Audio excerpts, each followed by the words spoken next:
system.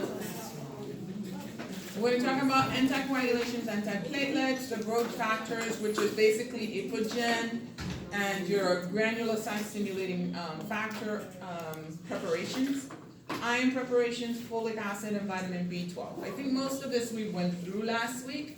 This is my coagulation cascade again.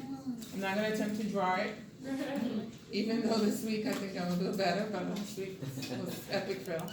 Anyways, so remember where we go, your intrinsic versus your extrinsic pathway. Your vitamin K antagonist, which is your warfarin. You have your factor 10 inhibitors, which is your factor 10 inhibitors is your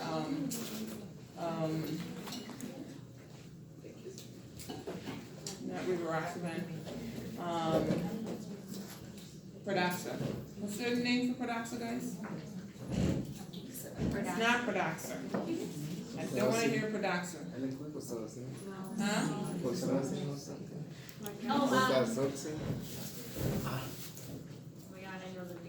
The Bigatron? The Gabatrin. There we go. There we go. That's your Pradaxa, your Gabatrin. And then you have your direct thrombin inhibitors. You have your anti-thrombin 2 and 3 inhibitors. Your anti-thrombin 3, which is your heparin. You also have your TPA, which is your clot buster. And your we talked about your fibrin degradation products and what they are. Okay. So again, your coagulation cascade. Remember, most of activation of your coagulation cascade is activated by thrombin, which is prothrombin into thrombin, which stimulates most of the coagulation cascade to start. Remember, the primary cascade starts with platelets, and remember we also have to have an Wilgren factor in order for platelets to adhere to the clot, for platelets to form a clot and adhere to the lining. So if we don't have one Wilgren factor, that doesn't happen. Calcium is also nicely intertwined and has to be a part of that.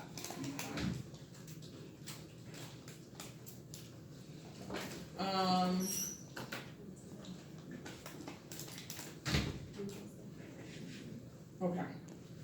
So you have basically different types of medications that can work on the coagulation cascade.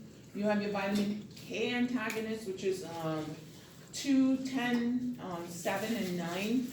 You have your direct thrombin inhibitors, which is your Arixtra. I think your Digabatrin is one of those too. And then you have your factor 10A is Arixtra, and your factor 10A is Digabatrin also, I think. And then you have your direct thrombin inhibitors, and then you also have your clot busters, which is your TPA. Okay. This is the same thing. Again, warfarin. Remember that warfarin has a onset of action, which is in about it starts working right away, but remember your coagulation factors, they have a half-life of about 3 to 4 days. So what warfarin does is it actually shuts off your vitamin K clotting factors, which takes about 3 to 4 days. So you will not see a complete therapeutic action of warfarin for about 3 to 4 days. You will never see it in the first day. If you have a patient on warfarin and in the first day they go from a normal INR to an INR of 2, know that something is definitely wrong. Either your dose is way off or something is wrong with that person, they're reacting to the drug. Because it should never ever go from normal to above 2 in 1 day. Never. So that should never happen. Your rivaroxaban, which is your factor 10A inhibitor, your ipixaban, factor 10A inhibitor, and your digabatrin, which is your direct thrombin inhibitor. I have them backwards. So your rivaroxaban, your apixaban, and your digabatrin are your newer, novel type agents. Your digabatrin has a, reversal agent now. Your apixaban has a reversal agent now. Warfarin, you have a reversal agent for it. Vitamin K is what you give for warfarin. You can also give FFPs. You can also give direct clotting factors where you're giving the clotting factors back, which is K-Centra, where you're giving the actual clotting factors. And DEXA, they're giving for apixaban and rivaroxaban, but I think it was made by the apixaban people, so that's why they call it for apixaban. But it can work on rivaroxaban also. So again, heparin binds to antithrombin 3 and it activates these clotting factors. You have unfractionated heparin and low molecular weight heparin. Unfractionated heparin, they don't like to use it so much anymore because of the immune type of reaction that can occur with it, okay? Your low molecular weight heparins are a lot less immunogenic. However, your low molecular weight heparins are usually from porcine. So if you have someone who is allergic to pork, you have to pay attention. If you have someone who is Hebrew, you have to pay attention. You cannot give someone who's Hebrew your low molecular weight heparins because they don't eat pork. And if you don't, that's why it's so important to find out someone's religious preference. Because if you don't, you can prescribe them this drug and they can actually have litigious retaliation against the hospital, the institution, or you as the provider, if you give them porcine. So you have to really pay attention. Most of them know, and they will ask you, but there are some, especially a younger generation, that may not know, and they may raise hell about it after. Okay, so you have to really pay attention. Your Fundopurinox is a selective inhibitor of antithrombin 3, and it also inhibits factor 10A. It is one of your low molecular weight heparins. It doesn't come under low molecular weight, but it is a low molecular weight heparin, just like enoxaparin. It actually is renally excreted. People who have renal failure should stay away from Fundopurinox because it takes forever to clear from this system, and it can actually cause tremendous bleeding risk in people who have renal insufficiency. Enoxaparin is also renally dosed, so if the patient is a renal failure patient, you have to, or have renal insufficiency, you have to renally dose them, okay? So you have to really pay attention to that. Your Delparin, your Fragmin, we don't use so much anymore, but I'm sure there are places for it. So. Okay. Again, with your warfarin, half-life 3 to 4 days. If your patient is therapeutic in a day, that's a problem. It's a pregnancy category X, meaning do not use it, okay? Uncontrolled hypertension. Why did it tell you not to use it in patients with uncontrolled hypertension? Serious risk for intracranial hemorrhage, okay? Remember, if you have a whole lot of pressure on your your cerebral vasculature by hypertension, what can happen is that vessel can become thin at one area, especially at the bifurcations is usually where they get thinned out, and they can actually rupture and cause intracranial hemorrhages. Okay? So you really want to pay attention. Hypermetabolic state. In patients who are hypermetabolic, what's going to happen is that it's going to be excreted really rapidly from their bodies. Okay, so you want to avoid. The antidote for warfarin is vitamin K. You just give vitamin K. However, in patients who are actively bleeding, you may not be afforded that luxury to wait to give vitamin K. So in those patients, you want to give K-Centra. It's like, oof. K-Centra, or you want to give the patients FFPs to kind of bridge them. Okay. If you're taking the patient to surgery, especially if it's a large abdominal bleed, intracranial bleed, things like that, you really want to reverse it completely. So in those patients, you wanna give the K-Centra. The K-Centra, and you also wanna give vitamin K, because giving vitamin K would actually help you to make more clotting factors, okay? Reverse that. The one thing you wanna remember about vitamin K antagonists is vitamin K rich foods. Now, the vitamin K rich foods are your green leafy vegetables, like your kale and your spinach.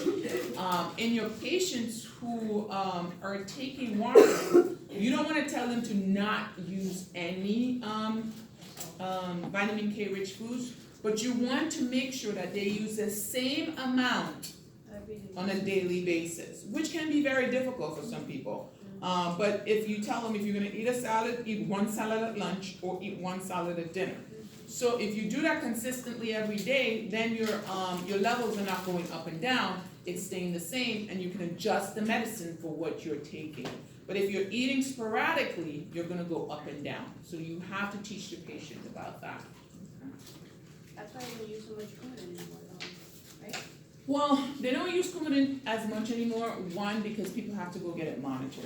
Most people do not, we live in a very instantaneous society, nobody wants to go get their blood drawn, ever so often. Everybody's sub or super therapeutic, and nobody's in line. Exactly, and, we just had a patient that came in with an intracranial hemorrhage with an INR of 7. Yeah, they're all over the place. Yes. And so, and it's, you know, a lot of times people don't pay attention to the foods they're eating. They wanna go drink a green juice because it looks healthy and I need to be healthy and not considering what's in it. Things like that, so they're off, their levels are off because of those things. And so that's why people are not using it as much anymore. There are some people who still have to use it because, the novel agents are not approved for people with valvular heart disease. For people who have mechanical valves, they cannot use anything except Coumadin. So if you have a valvular heart disease, you cannot use the novel agents, okay? If you're using it for that. If you have a stroke and you have something like a valvular disease, so you have a mitral valve disease, you cannot use a novel agent. They're not approved to prevent strokes in patients with AFib who have a valvular heart disease. So in those patients, they still have to use Coumadin. So, I mean, there are gonna be exceptions where people can't, but the majority of the patients would want to use a novel agent because they don't have to have it monitored. Now, remember the novel agents are less than 10 years old. So remember the post-market issues have just started surfacing. And so we don't know exactly what's gonna happen in a few years when all the post-market research comes out and says, hey, it's gonna cause this, you know? We've definitely seen a lot of intracranial hemorrhages on patients with, in patients with these novel agents, especially Xarelto is one of the ones that I see a lot. And I was in love with apixaban, and now I'm seeing a lot more apixaban coming too. So I don't know, maybe it's just what the doctors are favoring, whatever And they the don't flavor have for the reversal week. agents, so only the That big one. syringe. The apixaban That one has, just got. and Dexa. It's super expensive. It's super expensive, What it's is the like a name of it? Andexa, but it's like a $20,000 pop. It's very expensive. Even K-Centra is very expensive. So they're all very expensive. I've had patients in the emergency room with a brain bleed, and I'm asking the pharmacist for it, and they're asking me 10,000 questions. And I'm like, The patient's bleeding. there's a big brain bleed, and we're taking them to surgery. I'm not answering anything else, I need the med. Oh, but we have to document. I'm like, I don't care what you have to document. I need the patient to have the med, because you're slowing me. Urgency. And you know, some of them do, but some of them, they're still like, you know, the one thing I can't stand, and I tell people all the time, I had a really, like, I've been having so much trouble sleeping, so it's like, I don't sleep well, and I take Benadryl to sleep. That's how my 16-year-old can crawl out the house without me knowing. So I take Benadryl to sleep. So like the other morning, I was off and I had my 5 o'clock a.m. gym scheduled. So I call and I'm like, hey, I didn't fall asleep until super late. I'd like to change to another time. And she was like, well, I'm sorry, we can't change you because if I change you, I'll have to charge you. And I'm like,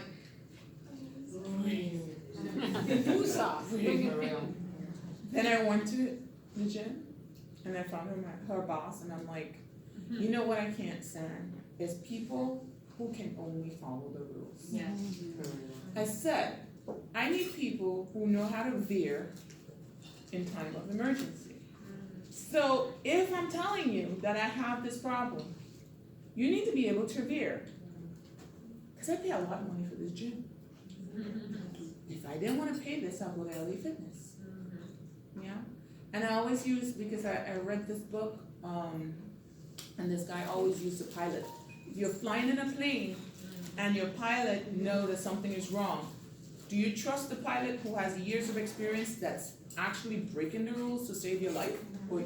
But that's the same thing with the pharmacists. Yeah. Some of them feel like they have to take it exactly like it is, and they can't veer away. And I'm like, I know you need your paperwork done. However, I need this patient to get this med. I'll do your paperwork after, and I need the patient to go to the OR. So don't ask me any questions. Give me the drugs so I can go. And so that, they need to learn to know how to veer and when not to veer. And so that's the problem. And that's why the ER physicians, with those patients, they don't even fight them. They just call neurosurgery so neurosurgery can talk to them, because a lot of times they give people such a hard time. And because they don't know how to veer. Okay, I digress. So, warfarin, weight dependent. Remember, start low, start slow.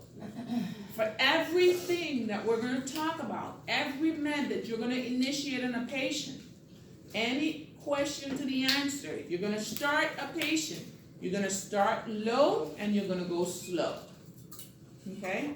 You can always bring the dose up, but when they're toxic, it's very hard to bring the dose down. You have to give them reversal agents. So the goal is to start low and go slow. Okay? Older people, you have to give a smaller dose, especially older than 75 years old. Liver enzymes elevated. What do you know about the clotting factors? Where are they formed?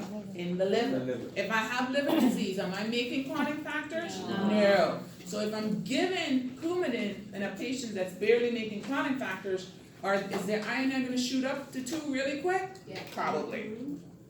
Okay, so we really have to be careful with those patients, okay? Dosing to maintain an iron are 2 to, it's usually about 2.5 you want to be. Anything 2 to 3, you want to stay at about 2.5 and keep it that way, okay? You're going to monitor 2 to 3 times a week for the first 1 to 2 weeks. After 6 weeks, you can do it less frequently, but up to 6 weeks, you're doing it 2 to 3 times a week, okay? And you have to be on the patients, because a lot of patients are non-coherent. You gotta talk about taking it at the same time of day, every day, kind of deal, okay? And some patients are very, very good, and some patients are not very good. And then some patients, you get sick. When they get sick, then of course the INR shoots up because of different factors in the body. And then they have to pay attention to those things. Okay?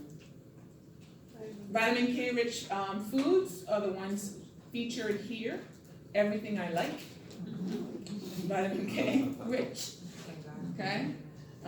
So you just gotta be careful. You have to really do a lot of teaching when you start putting patients on Coumadin, because a lot of them do not know what's rich in vitamin K. So these are the patients that you probably want to refer to a dietitian if you have no idea. If you're doing this in your office, you can refer them to a dietitian.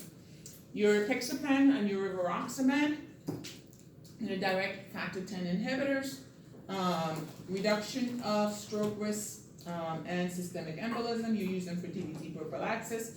And remember, the one place you're not going to use them is patients with valvular heart disease. They're not approved for patients with valvular heart disease, okay? So those are the things that you want to worry about. Black box warning for digabatrin is abrupt discontinuation can lead to thrombotic events. So you really have to probably wean the patient off of dagabitrine. You should not abruptly discontinue. Heparin is protein bound.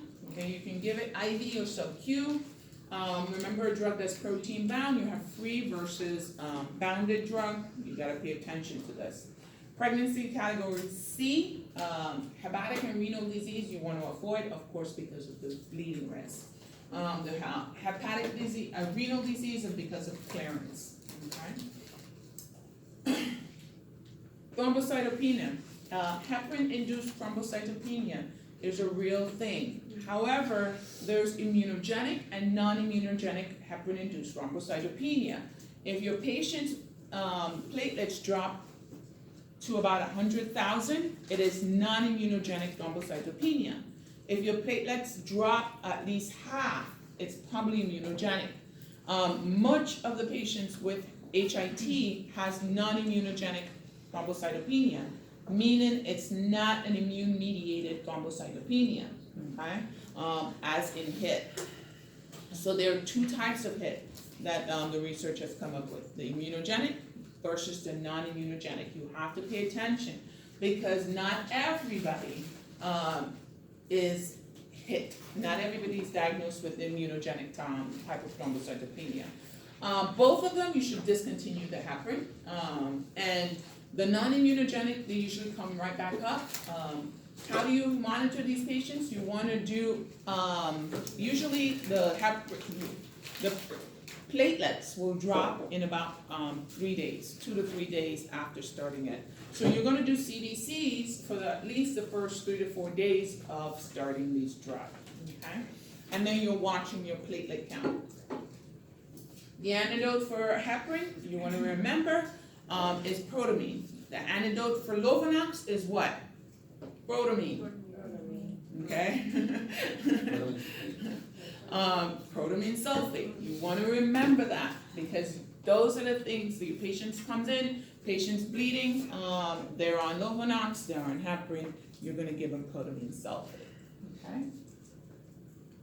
Serious drug interactions, cephalosporin and penicillin can actually prolong the heparin. Warfarin, antiplatelets, and thrombolytics can actually increase your bleeding risk. Okay. HIT, again, immunogenic versus non-immunogenic. Immunogenic, you have a much bigger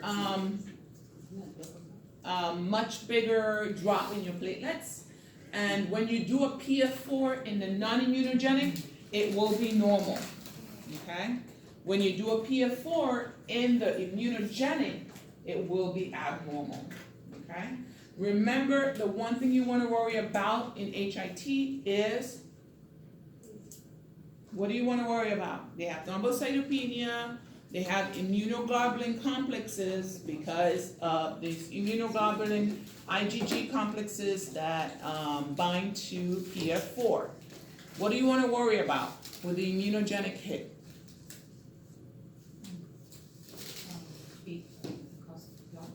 Clots, thrombotic events. The non-immunogenic really do not produce these thrombotic events, but the immunogenic, because of the immune complexes they form, can actually cause these thrombotic events, okay? So you want to pay close attention to the patients with that. You're going to do a PF4, and that's how you really look at it.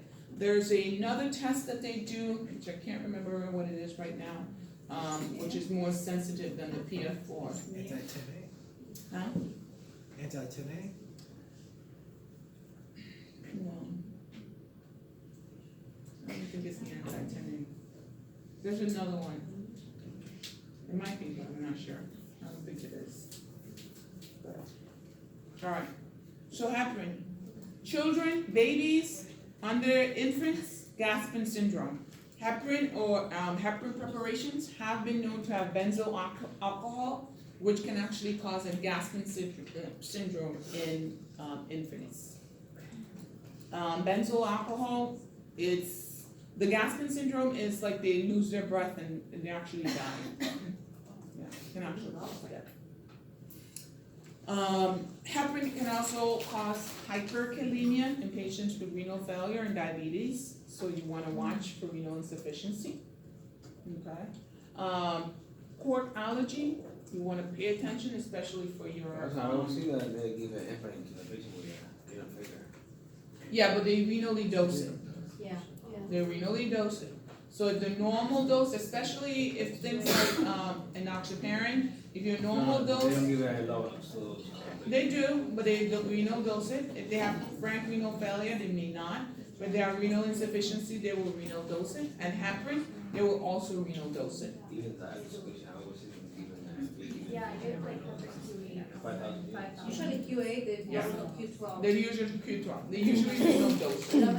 It depends why they're on that heparin, because they could either be 8 hours or 12. Because for DVT prophylaxis, most likely it's 8 hours, but if they're renally dosed, it's Q12. Because they still have to have coverage. But because they're renally dosing them, they can't do it all the time, even if they're dialysis. You just have to renal dose it. You do a smaller dose or less frequently. It's like 5,000 units, but less frequently. Yeah. And with the Lovenox, it's usually, they can do 40 Q12, but it's usually do 30. Yeah, I see that. So you have to renally dose it. This is your immune complex, the IgG complex. Remember, you're looking for the PF4. You have the PF4 and the platelet, and then the heparin, and you have the PF4 bind to the heparin, which binds to your platelets, and you have this platelet immune complex that forms. All right. Low molecular weight heparin. How do you monitor low molecular weight heparin?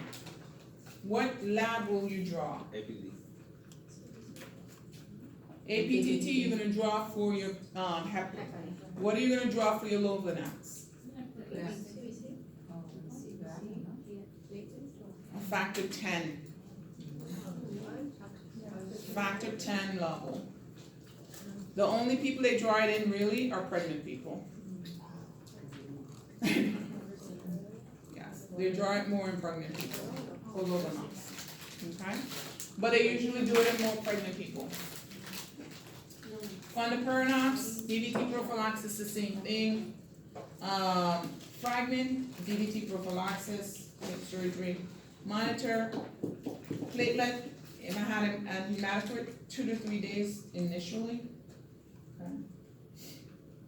Bleeding risk, you wanna worry about. Vitamin K contained in foods, you wanna worry about, okay? Sub-Q administration of low molecular weight heparins. So your antiplatelet drugs. Anything, any questions on anticoagulation drugs? Pretty clear. Your antiplatelet drugs, you have your aspirin, which inhibits cycloogenase.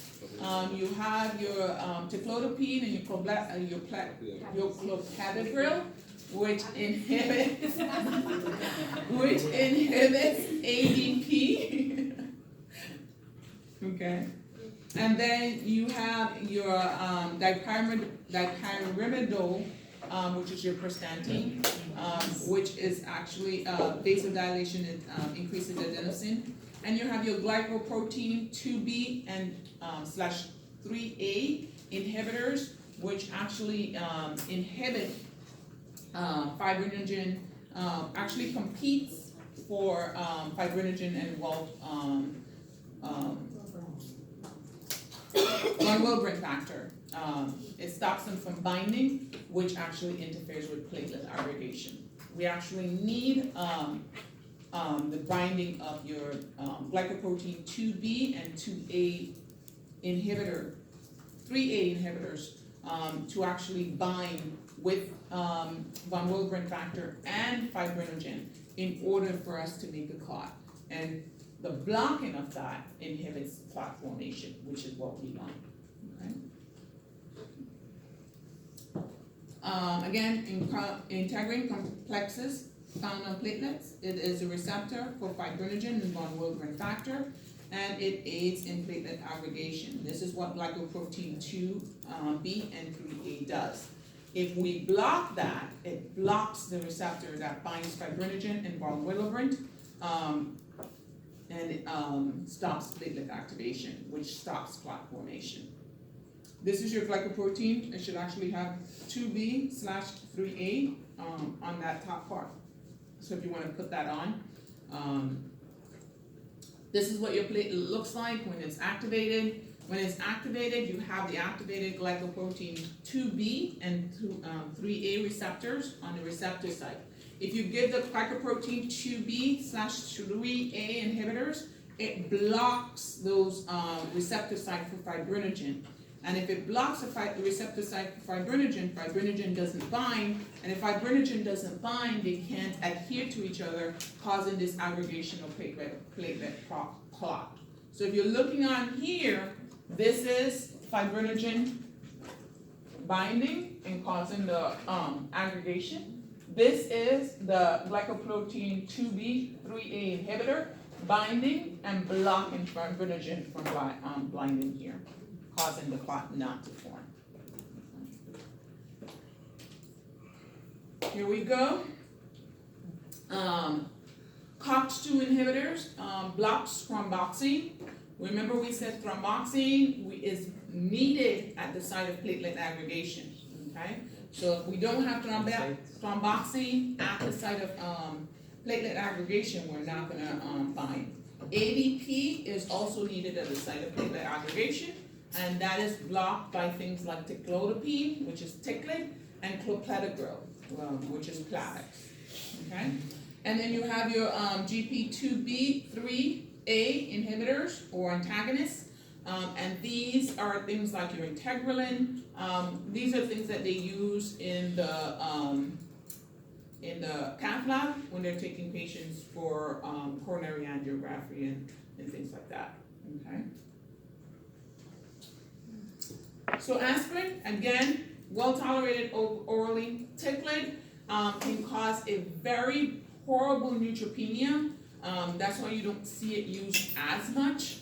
Clopidogrel is used much more often. Remember, clopidogrel is a prodrug and it is metabolized to Plavix. Yeah. It's metabolized to its metabolite, I don't know, which is whatever Plavix is.